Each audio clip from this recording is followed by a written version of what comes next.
One like this in here, Alan. Alan? The big one?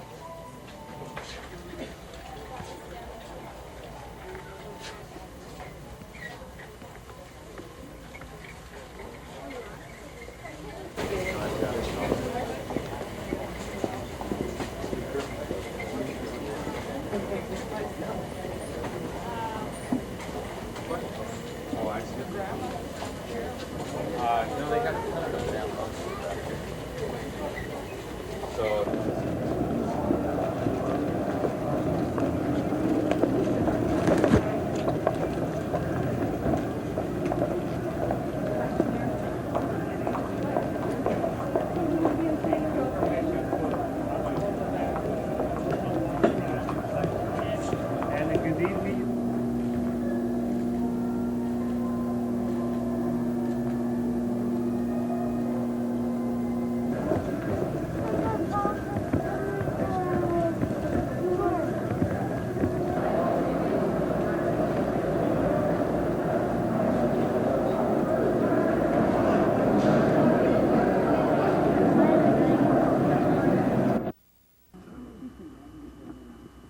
A special bloodhound search team from the Twin Cities was called in today to aid Douglas County officials in finding a missing Wascott man. 35-year-old Dwayne Hill was last seen over a week ago. Since then, rescue squads and volunteers have combed the area without success. Clues are very, very small, if any, and which again, I say it's very perplexing because we never did know where to start. We just started with what we knew how to do and searched and did a water search, and now we're doing bloodhounds. Police called in the bloodhounds because they say every other possible lead has been exhausted. All they know for certain is Hill was in good health when he left this bar last week, apparently headed for home. We felt that we'd do the water search first, and if that didn't show anything or reveal anything, then we'd try the dogs, and that's what we're doing. Douglas County Sheriff's officials say today's search with the bloodhounds will be the last physical effort used to find Hill. This will probably be the last physical effort into the search, but then we'll go into more of an investigation of a missing person, checking areas where the person has friends, relatives, things of that nature. It'll be more of a paper type investigation. After probing the entire area today with the dogs, Douglas County officials say they're no better off now than they were last week. Whether or not the hounds will resume searching tomorrow has yet to be determined. In Wascott, Katie O'Keefe, Channel 3 News.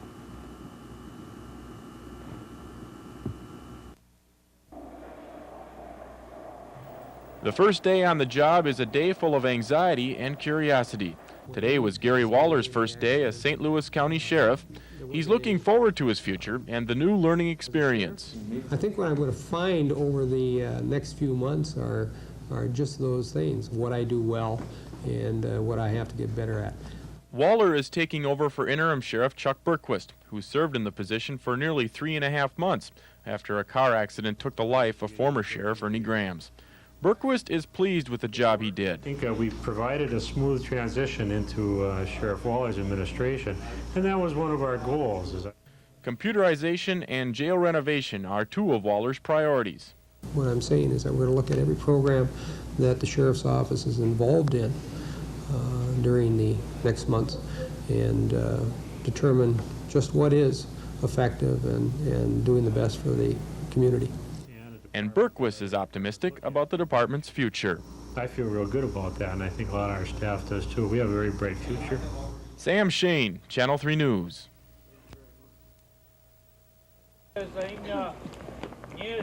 For Serbian Orthodox worshippers in the Duluth area, tonight marked an important event on the religious calendar. These church members follow the Julian calendar, which puts tonight as the time to honor Jesus' birth. Every man of the house would go out and cut, this has gone through the centuries, cut the branch of an oak tree, bring it to the house, and have its significance as though it were in commemoration of the Christ child being born on straw, in a stable, in a humble way. We've taken away commercialism from today and tomorrow all together. It's dedicated entirely for the nativity of our Savior, Lord Jesus Christ. Many of these people's parents came from Yugoslavia, and it's important for them to carry on the traditions of their ancestors. We maintain our ethnic traditions, our ethnic heritage. We're fortunate enough to have our Serbian Orthodox faith here, and it's something that I feel is important for all of us to know who we are, our ethnic tradition, as well as to know who we are as Americans. So on a cool, windy night, these people celebrate Christmas in what they call the traditional way. Carl Haug, Channel 3 News.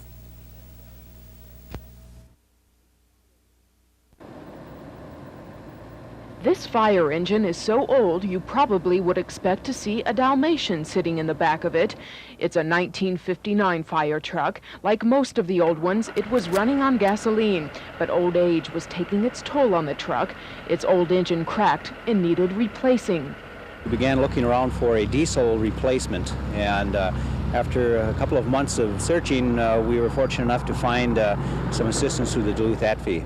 A used engine was found and fixed by students from the diesel department at Daphne. The solution was twofold. It saved the city of Cloquet $10,000, while students gained experience. We felt that it was a good learning tool for our students to see what updating a piece of equipment like that was and what was involved, and the students that worked on the job there have learned quite a bit, and they can use this knowledge when they go out into the workforce. The city of Cloquet spent about $5,300 revamping the engine. The gasoline to diesel conversion took a little longer at Daphne, but officials say it was well worth it. It saved the community a great deal of money in replacing the engine in this truck. It also gave us a very good second-out vehicle that is capable of responding to our in-town fires and under adverse weather conditions, which is very important to us. So this is the story about the little engine that could, and now, thanks to the students at Daphne, it still can. Linda Hammond, Channel 3 News.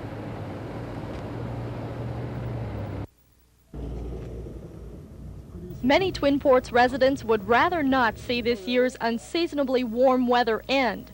But Dick Stewart, owner of Stewart's Wheel Goods, is not one of them.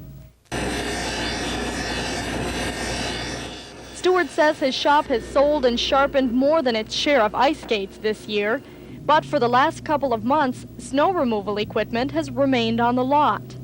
But Stewart says even today's snowstorm won't be enough to send people scrambling for snow throwers. I think the general attitude of people in snow is they like to see it twice. Generally, if you get one snowstorm of 3 to 5 inches, you'll get a little bit of action, but people wait for the second one. Ray Hernesman of RJ Sport and Cycle says the lack of snow hasn't hurt his business much, but he's hoping today's snow will boost sales for next year. If you have a good year before, it seems to carry over into the next year. I guess that's what makes it so important that we get some snow for our next year's sales. As for me, I don't mind the snow that much. Might take me a little bit longer to get home tonight, but I'll make it. Just as soon as I figure out how to start this thing. Carla Powers, Channel 3 News.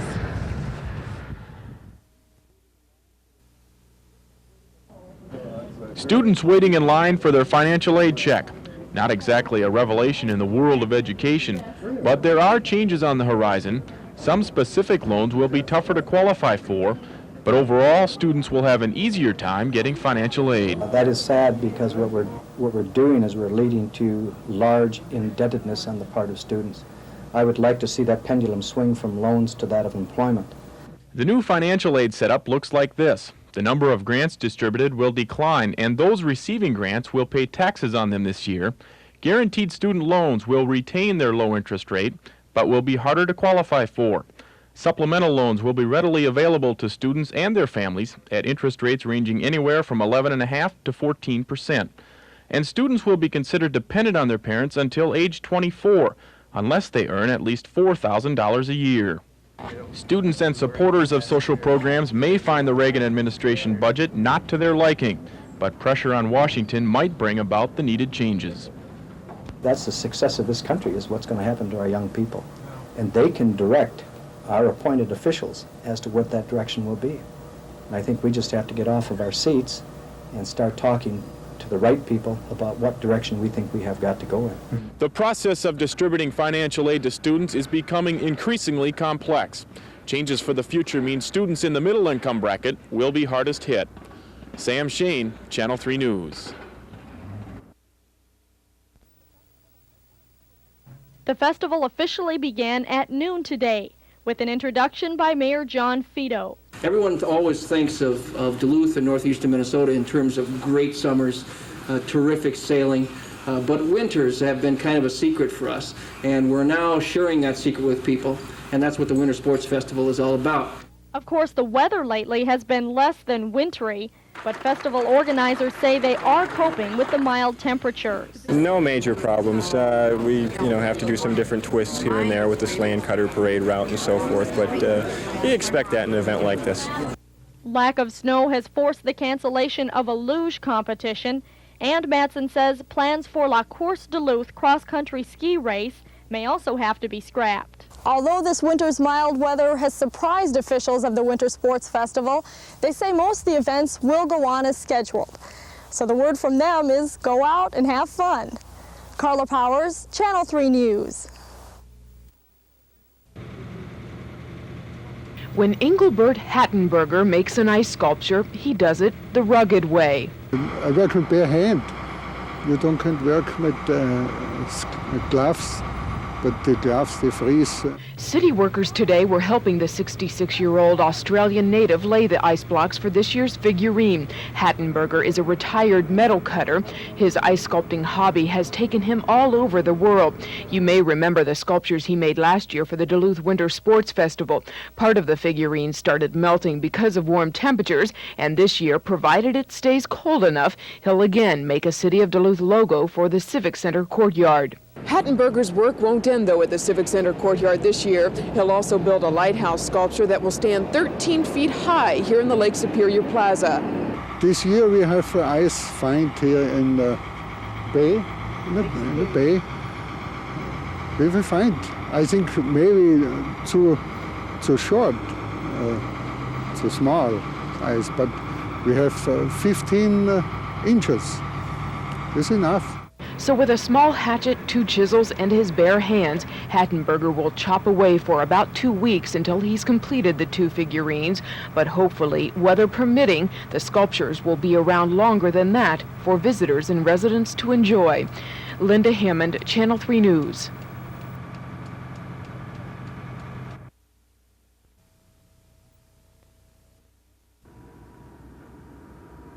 About 12 years ago, the city of Superior decided to fix up its north end by getting rid of old dilapidated buildings through a willing buyer, willing seller program.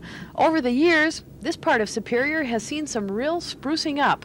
Take a target area in the community and redevelop it. The area that we're concentrating on with regard to removal and rejuvenation is the area in North End from Hammond Avenue west to Tower Avenue. It's a combination of antiquated structures, poor quality land use, and as we have in the past, these parcels will be part of larger areas that we're assembling for reuse. City officials say the North End redevelopment program has been nothing short of a total success. One of the first projects under the new plan was the State Department of Transportation building. Since then, there's been quite a list of light industrial companies, and a city fire hall has followed suit and opened up shop here. What we're really doing is packaging large parcels of land so that when businesses or industries have a desire or find a need, we have land available without having to go through the waiting process. Because this project has been so prosperous for this part of the city, officials say as soon as they're done here, they'll target another area of the city as part of an ongoing project to rejuvenate Superior. Katie O'Keefe, Channel 3 News.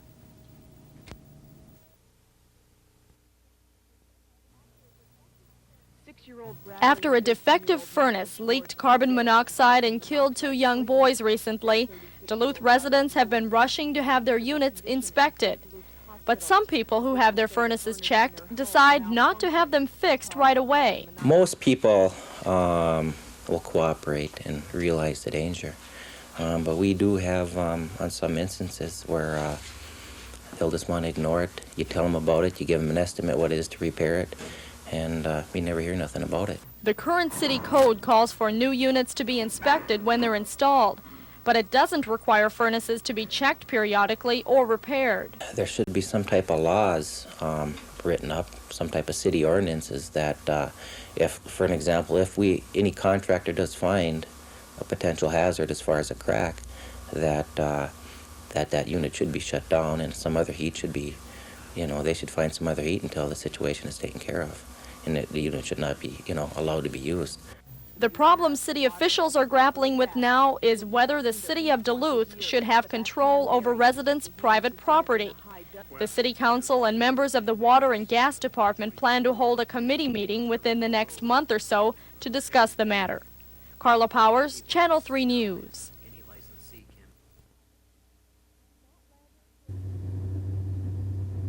Matt Landers drove a 49-passenger bus from Thunder Bay to Duluth today with only 2 people on it. But that's not unusual. In its 2-week history, the bus has never carried more than 5 passengers at a time. It's not that people don't want to ride the bus. Grand Marais is one of our really special stops because they have so many people there every morning. There's 5 or 6 at least to get on the bus every morning, but I can't let them on. And there's also people came to me there this morning that wants freight and express brought back, but I can't do that either because they won't let me pick it up. The reason the bus can't transport American people or even freight is that a 1952 immigration law prevents it. The Immigration Department says a Canadian who carries people or goods inside the U.S. takes away American jobs. But the owner of Turner Bus Line didn't know that until after he had paid $70,000 for a bus and another $20,000 for insurance. When we went and got the insurance and the license and everything to run down here, that nobody had ever mentioned anything about having to have an American driver. Nobody ever said anything till the first morning at the border. Jack Turner plans to wait 2 months before making a decision on whether or not to continue the bus service. If an agreement with the Immigration Department doesn't come by then, this bus will be making its last trip out of Duluth. Carla Powers, Channel 3 News. Matt Landers, who drives the bus for Canada-based Turner Bus Line, is Canadian. Therefore, by law, he cannot transport Americans to different points within the U.S. So Landers carries between 1 and 3 passengers a day on his 49-passenger bus and turns away people along the North Shore who would like to catch the bus on its way to Duluth. That, of course, is not good for business. The future right at the moment doesn't look that good. My boss, Mr. Turner, said that he has it on a 60-day basis right now. We run 4 days a week on schedule, but if we don't get the okay to go ahead with picking up passengers, I'm going to close it down in 60 days. If the route between Duluth and Thunder Bay does close, there will be no mass transportation system running between the cities. Duluth City Councilor Joyce Benson says that would draw the two farther apart. I just hope that we continue our good relations with Thunder Bay, and I think this is something that would help both cities. This exchange is good for them, and it's good for the city of Duluth. We want to be good friends with our neighbors to the north. At tonight's meeting, Benson introduced a resolution urging the Immigration Department to change its law. The resolution will be up for consideration on Monday. Carla Powers, Channel 3 News.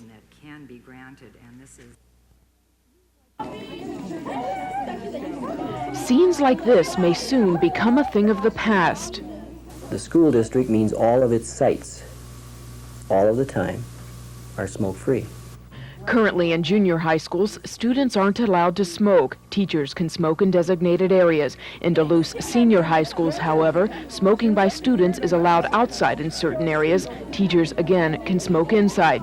In the state of Minnesota, 7 school districts have already gone to a smokeless environment. This committee, formed by the Duluth Board of Education, will decide if switching to a smoke-free environment would be a good move. Don Michaels is one of the members of the committee and also one of the assistant principals at East. Michaels, a non-smoker, says he needs more information before deciding if going smoke-free is a good idea. The thing that I haven't resolved yet, and hopefully the committee will come to that decision, is how we are going to deal with the problems that will be created by doing away with smoking areas in school property. One student who didn't want to be identified said prohibiting smoking would take away rights. I think that if people want to smoke, they should be allowed to. I think smoking is kind of stupid, but it's a good idea.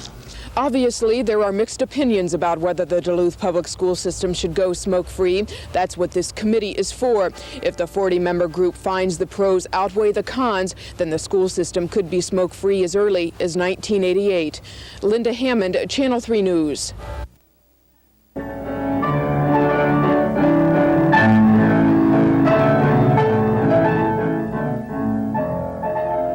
At the age of 16, Craig Leobrotten decided to seriously pursue a career in music. In 10 years, he has accomplished what most could not, even if they began at an early age. The Hibbing native is now a master pianist and composer who teaches at Indiana University and concertizes in the Midwest. He says that being a late bloomer is not all bad. Well, it has benefits because you can concentrate better when you're a little bit older, but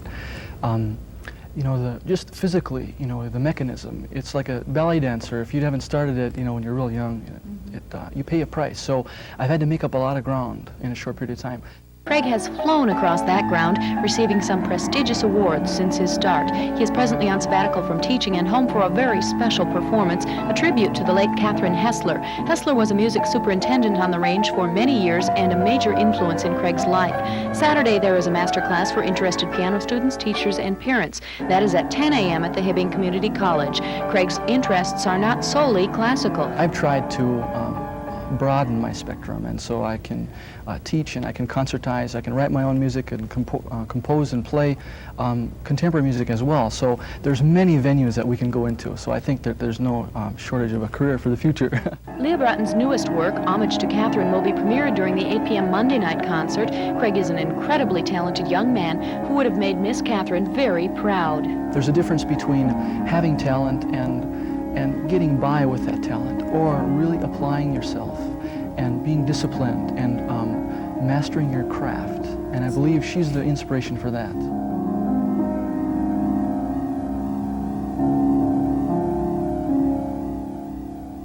Debbie Nerby for Channel 3 News.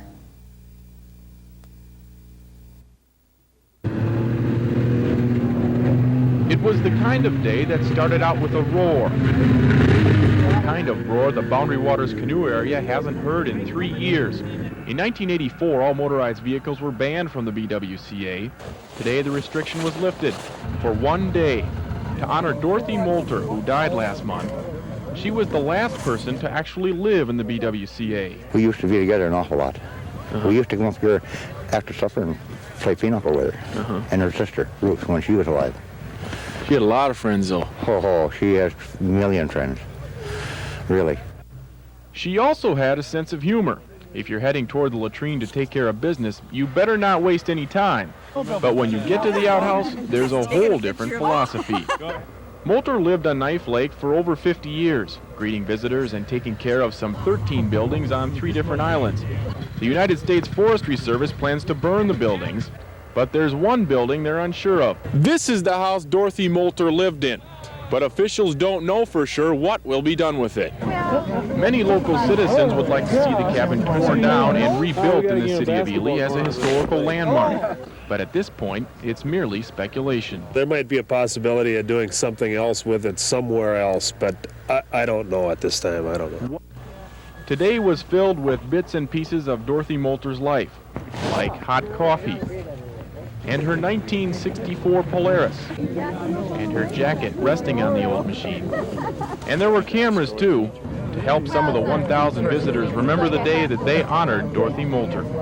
At 1 o'clock, they held a memorial service where the priest gave a short eulogy. There are 2 characteristics that I found that made Dorothy Moulter the person she was. And that was her love and care for those who were in need, and for visitors, and her hospitality. And it was her love for God's created beauty, in which we are in the midst of. just as the day started with a roar, the memorial service for Dorothy Moulter closed in silence. In the Boundary Waters canoe area, Sam Shane, Channel 3 News.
Camera, get it?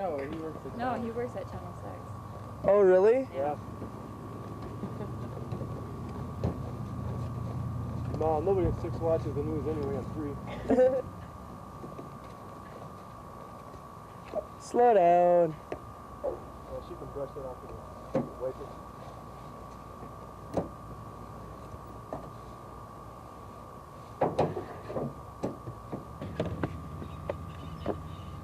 Go for it.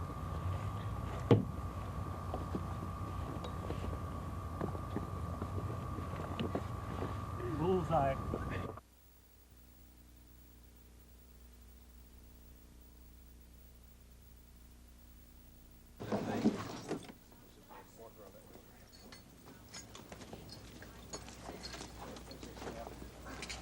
We've also taken the composite down to the area of the gay 90s in the bookstore, and they said yes, that party they recognized as being in there at the same time that Steve was earlier in the evening.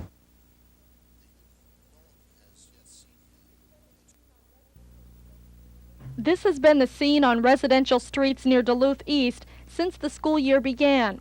Some local residents would like the city to establish a permit parking system in the area that borders the school, but East High Principal Nick Serdar has urged them to wait. First of all, we're going through a major remodeling and building addition. That new building addition has occupied our old parking lot. So in essence, we really don't have official parking on site. We have an area that's being developed that will provide us about 145 parking spots. Serdar says until the extra parking on school grounds is available, a permit system probably would just shift cars from the streets bordering the school to areas farther away. We put a questionnaire out to our students, and we asked them in one question, if you had to park 6 blocks away from East, would you still drive? Well, over 50% that were driving said they would continue to drive, except that they would park further out. Serdar would prefer that the city wait 3 months after the construction project's scheduled completion date in October before considering issuing permits to area residents. The ultimate decision of whether or not to issue residential permits will be made by the Duluth City Council. The council plans to hold a committee meeting tonight to discuss the issue and to try to come up with an acceptable solution to all involved. I'll have a full report on that meeting at 10 o'clock. Carla Powers, Channel 3 News. The majority of the population in the Philippines is poverty-stricken. Medical care is only one of the amenities these people must do without. Recently, a group of area eye doctors affiliated with the Association of Philippine Ophthalmologists in America traveled overseas to care for these people. They volunteered their time and skills to administer eye care for these poor, needy people. To say that they were eager would be an understatement. When word of mouth gets out that we were coming, each morning at each hospital that we went to, and we visited 6, there'd be people lined up on the hospital stairs waiting for us. Dr. Doty and his wife Lois were among the group of specialists who traveled overseas. They said it's hard to imagine how many people in the Philippines suffer from chronic eye disease and blindness and have no means of treating their ailments. It's a very large problem. There are all kinds of eye diseases running the full gamut of disease that we see in this country. Virtually everyone in the older population has cataract. Although the doctors traveled with their own medical supplies and instruments, they say the lack of technology in the country was sometimes frustrating. All the hospitals in the Philippines were able to supply was an operating room. Sometimes 3 operations were performed at one time just to get through the load of people waiting for attention. But despite the conditions, the doctors agree the satisfaction was immense. These people, when you took their bandage off the next morning, were just startled with the kind of vision that they had already in 24 hours after having been blind for any number of months to years. According to Dr. Doty, plans are in the making already for another trip sometime next year. Katie O'Keefe, Channel 3 News. We had no problem taking histories from patients or finding out. An elaborate spread fit for just about any occasion, and the women behind the scenes of this artistic array of food say it's a dream come true. Ever since I've known her, she's talked about owning a catering business, so we just made it into a reality. Well, one day we hope to see Maggie Rose be the biggest catering business in the Twin Ports area. You have to have dreams. Close to 50 years in the food service business is the kind of experience these women brought into their new endeavor. All 4 of them are full-time restaurant employees, and although they say it's a time-consuming hobby and a lot of work, they like to make it fun. All 4 of us have different talents that we can put together to make it successful. With some stiff competition in the area, making a name for yourself in the catering business isn't always easy. But a very special lady who inspired the name of this business gives their title a very personal meaning. The name Maggie Rose comes from, it's a very personal incident in my life, not incident, but I have a sister-in-law who 10 years ago became a quadriplegic. And she's a very special lady. Her name is Margaret Rose. So when we decided to form the company, we wanted something that was special. Maggie Rose became our name, and every time we're done with a party or with our clients, we leave a rose as a calling card because she's a special lady and we want to make our business special. Katie O'Keefe, Channel 3 News.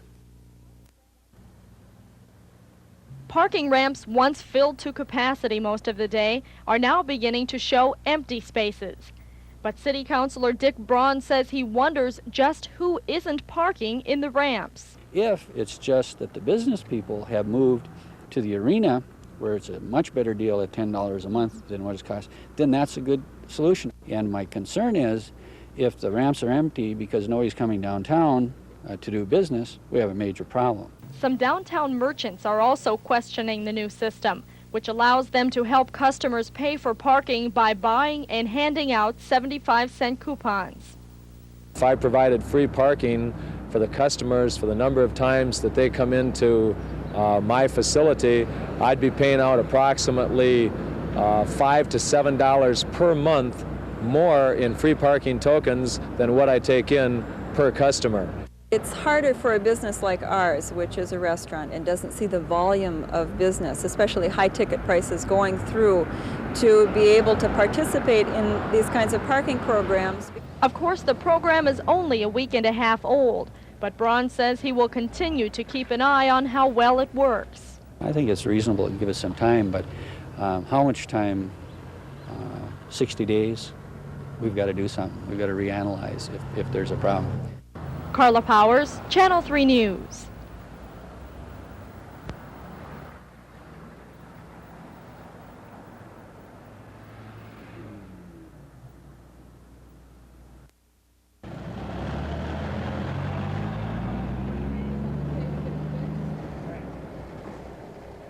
When Ed Beargrease pulled his over-the-road tractor trailer into way station number 81, he didn't know he'd be staying a while. Shocked this morning here. I didn't expect no interview or nothing. That's about it. For the first time ever in this area, trucks pulling in to be weighed were randomly inspected by officials from the Motor Carrier Safety Assistance Program, a program funded mostly by the federal government but run by the Wisconsin State Patrol. Get your brakes. Release them. I check the brakes, springs, steering components, logbooks, anything that has to do with safety to make it a safer truck on the highway. It takes officials about 20 to 30 minutes to check a truck. If nothing's wrong, the driver is free to go. Not much time is lost. If a maintenance problem is found, however, well, that's a different story. We have a criteria set up by the federal government that will put this unit out of service. In other words, broken springs, a certain amount of springs, we'll put them out of service, and they will have to have it repaired right here at this location. They cannot go on from here. Ed Beargrease didn't have a maintenance problem, but his logbook was 2 days behind. When I was off duty this weekend, so I'm bringing it up to doing that right now, so other than that, it'll be all right. And I'll be on my way to St. Louis, so. In Douglas County, Linda Hammond, Channel 3 News.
You bet. Yeah, they're not cheap. Have a good day.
at the downtown, you know, when they were going to do the bricking, they were talking about getting rid of the downtown parking. When I was at that meeting, there were probably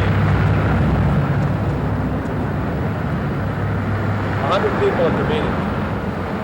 I think that there was a grand total of 5 that voted against the downtown parking. The 2-hour free parking. Oh, okay. And Just doesn't pay for oh yeah. even by the 75-cent tickets. No, I can't because if I gave those out, it would cost me. I mean, I go out of business. I just couldn't do it. I can't. It's an impossibility. Simple arithmetic, like I say.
Reference the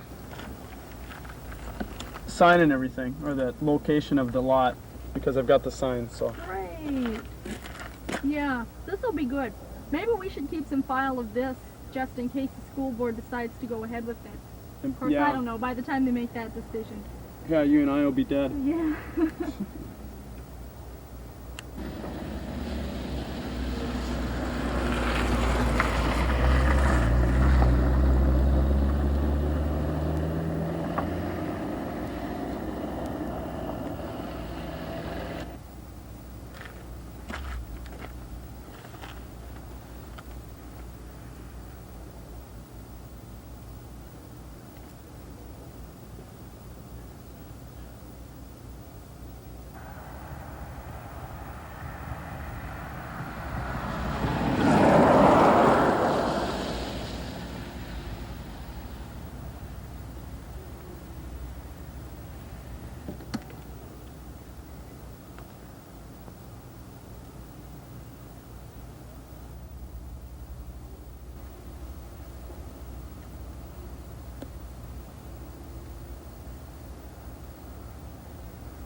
Late last night, a very special refugee arrived at the Duluth airport after flying halfway around the world.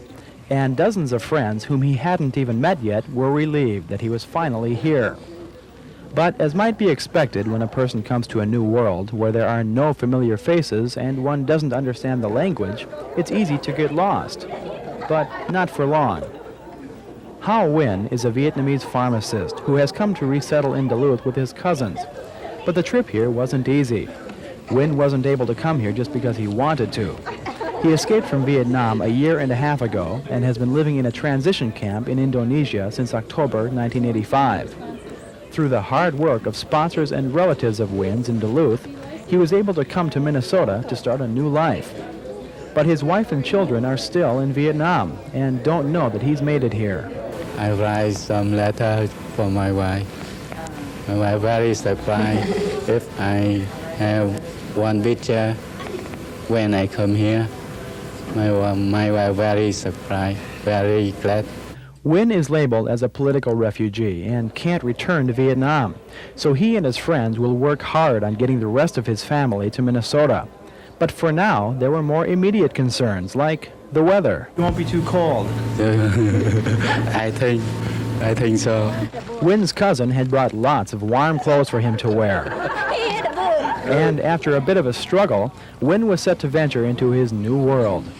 No matter that the temperature was below zero, Nguyen had come a long way, and for now, was just happy to be here.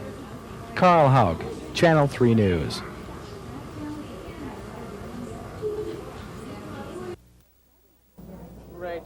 Starting tomorrow, Northwestern Bell will make some equipment changes in its Duluth office to provide customers with equal access. Those changes will leave many customers without detailed billing, an itemized list of calls, their times, lengths, and locations. UMD didn't want to lose that list, so it made some changes in the system used by faculty and staff. So to replace that, we had to put in our own equipment, which would imitate their service that we had before. A Watts box was installed at UMD to handle long-distance calls for faculty and staff. Changes are also in the works for UMD students. To make long-distance calls from their dorm, they must now buy a $10 credit card from the phone company. The task of dialing a phone number has now become complex. For both systems, customers dial a 2-digit number, the credit card number, or in the case of the faculty and staff, an assigned number. And then finally, the long-distance number. It's a lot of dialing. For the students, their new system is causing some confusion. They don't have the correct numbers to use, and it's like they're screwing it up. You can use either 4-8 to get out or 5-2, and then you said they told you couldn't use 9 to get out. Now they told you that you can use 9 and don't use 4-8, or you can use this and this, and it's like they keep changing it. Yeah, it's going to take a while to get used to, but I don't know. I like the old way better. It's easier. You don't have to dial as many numbers. UMD officials say it'll just take some time before students get used to this new system, and the newly installed Watts box will reduce phone bills for the university by about 30%. Linda Hammond, Channel 3 News.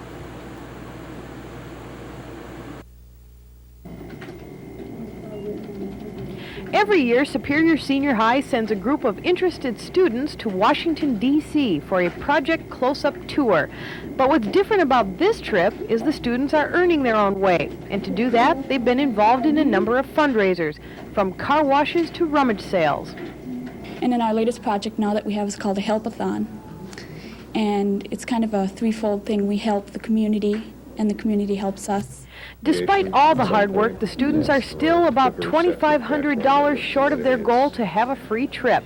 So the group met with Mayor Hagan today in hopes to raise some additional money. I believe it's a good, worthwhile community project. The city, I believe, kicked in $600 toward their cause, and I'm going to make a small contribution here myself. But I would encourage the businesses and individuals to contribute to help these students fulfill their dreams and desires to go to Washington.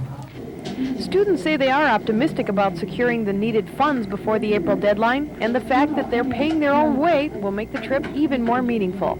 Rather than just paying our way, like saying, if you want to go, pay your way, we're earning our way. And it's hard to, because it's like $900 for each of us to go.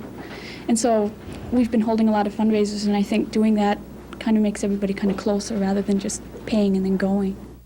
You get to work together to go, and that makes you more of a group than a separate individual. In Superior, Katie O'Keefe, Channel 3 News. G4 5.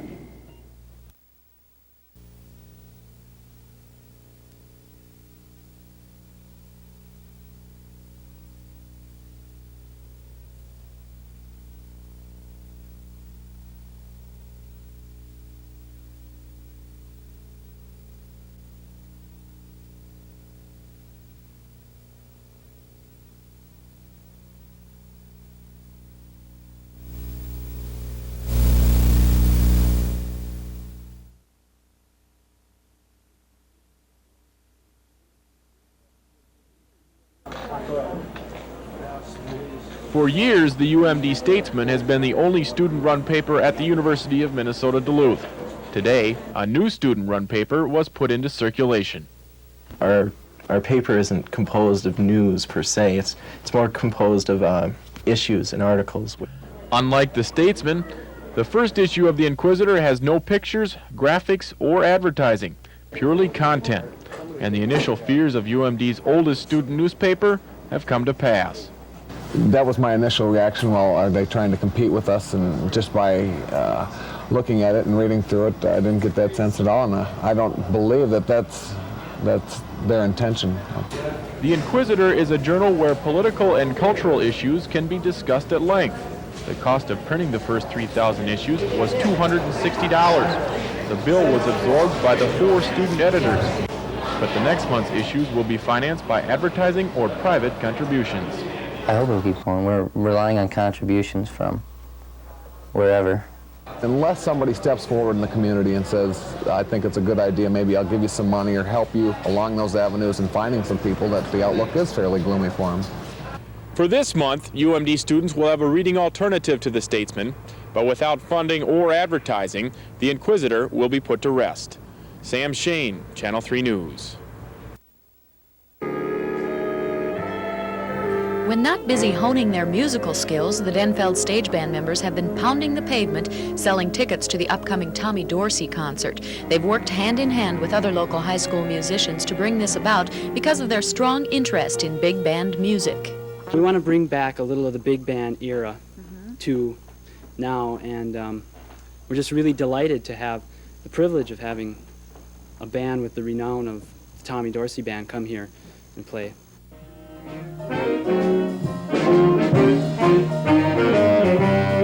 Maria, Song of India, and Gentlemen of Swing are a few of the tunes made famous by the Tommy Dorsey Band. The students can learn a great deal from an experienced group like this. Their techniques can then be applied to oldies or to contemporary songs. It's just a real privilege. They're a legend in their own time, and just to hear the style and the precision and accuracy that they play with is just great. Just bring the band here for the enjoyment of the community and the students. The Monday night 8 p.m. performance at the Denfeld Auditorium will undoubtedly be packed with interested high school students, and if you have a yen for the sounds of the good old days, tickets can be purchased from the band members at local music stores or right at the door. With your arts and entertainment report, Debbie Nervy for Channel 3 News.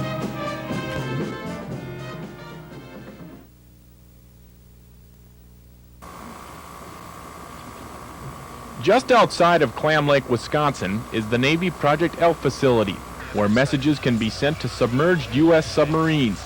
Today, it was the site of a tribute and a protest. Last Thursday, which was Dr. King's birthday, they actually launched the first test flight of the Trident II D5 missile. Nearly 80 people gathered to honor Dr. Martin Luther King Jr. and to voice their opposition to the buildup of armaments. For many, today's protest was not their first. I haven't been arrested since yesterday, and I was arrested at FMC in Minneapolis along with 9 other people. But the demonstrators were not alone. Navy officials were on hand to protect their facility and to make sure everyone understood the protesters were not welcome inside the boundary. If you go up to the boundary, if you go past these cars, you won't like what happens to you because it's really cold outside. As the ceremony ended, 4 men and 4 women ducked under the locked wooden gate where Navy men were waiting for them. And while their fellow protesters sang, their hands and feet were bound. All 8 were arrested for trespassing. 3 have been released, and the other 5 remain in the Ashland County Jail until they post a bond of $125 each. but today's arrest will do little to prevent future demonstrations. Unfortunately, have been doing this for a number of years and have been arrested up here at ELF a number of times. And, you know, I guess we'll continue doing it until people wake up enough that they demand disarmament. Sam Shane, Channel 3 News.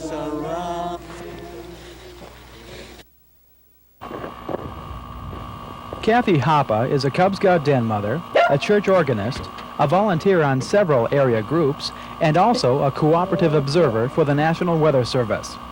Every morning at 9 a.m. for the past 14 years, Kathy walks into her backyard, says good morning to Charlie and Teddy, and opens up her weather station. This station is called Tower 3S because it's located 3 miles south of Tower, Minnesota. Each day, Kathy writes down the high and low temperature and the amount of rain or snow in the last 24 hours. Then she sends her data into the National Weather Service each month. It's something I enjoy doing. It's just, well, how should I put it? It's just another phase of all my little volunteerism things I do. People often refer to International Falls as being the nation's icebox. But actually, National Weather Service officials say that on the average, the coldest spot in the state is right here in Kathy Hoppe's backyard. He has reviewed those records, and in that article, he has gone through the last 14 years of my records and documented the fact that we are indeed the icebox in Minnesota. Kathy gets a lot of calls from her friends who think it's unfair that other towns always get credit for having the state's lowest temperature. But Kathy doesn't mind not getting that honor because she knows Minnesota's coldest point is usually at Tower 3S. Definitely. Put us on the map. It may not be the nicest way of putting yourself on the map, but now everybody knows where Tower, Minnesota is. Carl Haug, Channel 3 News. Until today, handicapped people or heart patients couldn't get to the swimming area at the Koino Center to do therapy exercises. The 25 steps made the trek too difficult, but a local Moose Lodge donated $4,000 to the center so it could install equipment to help the handicapped get down the stairs. We're putting in a stair glide system down to our main pool area, which will assist people, handicapped people, post-cardiac people, arthritic people, up and down our 25 steps. The center is also adding a machine that will lift the disabled in and out of the pool. And starting next week, water therapy exercises for the handicapped will be available. Henderson says these improvements will probably bring in more members and keep the center on its feet financially. And she says hopefully, at the same time, stop the rumors about the facility. For some reason, they've gotten the attitude that we are already closed and out of business, and this isn't so. We're not going to close. That's what I really like most about the whole thing is that the hours are so flexible. I can come here and swim at 6 o'clock in the morning and still make it to work. I think we need more than one pool that's open over an extended period of time during the weekend into the evenings too, and this pool is, and it's open to everybody. There are currently about 100 members at the Koino Center, but with the new equipment and programs, officials hope that figure will increase. The changes could boost membership into the thousands, and with those figures, say officials, there is no doubt the public will realize the center is here to stay. Linda Hammond, Channel 3 News.